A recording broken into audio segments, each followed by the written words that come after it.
గతంలో ప్రభుత్వ ఉద్యోగులకు కేటాయించిన భూమిని బీఆర్ఎస్ ప్రభుత్వం స్వాధీనం చేసుకుని 4,000 మంది రిటైర్డ్ సర్వీస్ ఉద్యోగుల పొట్టకొట్టిందని Bhagyanagar NGO mutual aided cooperative housing society అధ్యక్షుడు సత్యనారాయణ గౌడ్ ఆవేదన వ్యక్తం చేశారు.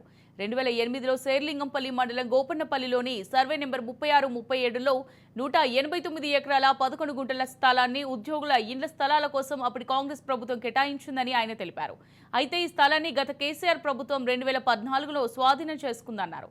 ఉద్యోగులను మోసం చేసిన బీఆర్ఎస్ ను గత ఎన్నికల్లో ఉద్యోగులం సరైన గురపాఠం చెప్పామన్నారు.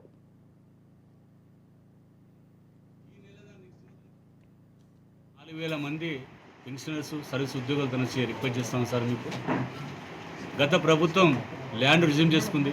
ఉద్యోగులను సంకలు పెట్టుకొని ఒత్తిడి కూడా ప్రేమ అనుకున్నాం, కానీ అది మోసపోతుంది అనుకోలేదు. మరి ఆ ప్రభుత్వం తీసుకొని ఎన్నో ప్రయత్నాలు చేసినప్పుడు కూడా లీగల్గా అది రాదని తెలిసి మరి ఆ ప్రభుత్వం మాకు ఇవాళ రేపని మోసం చేసింది. మరి గతంలో ఈ ల్యాండ్ ఏదైతే ఉందో వైఎస్ రాజశేఖర ముఖ్యమంత్రి శంకుస్థాపన చేసాడు. మరి ఈరోజు ఈ కొత్త ప్రభుత్వాన్ని ఏరి కోరి ఇష్టంగా తీసుకున్న ప్రభుత్వం ఇది. ముఖ్యమంత్రిగా కోరే విశ్వాసం నమ్మకం మాకుంది. ఈ మంత్లో నెక్స్ట్ మంత్లో జేఎస్ నుంచి పిలిచే అవకాశం ఉన్నాయి కాబట్టి జేఎస్లో కూడా సెకండ్ లిస్ట్లో పెట్టారు మాది.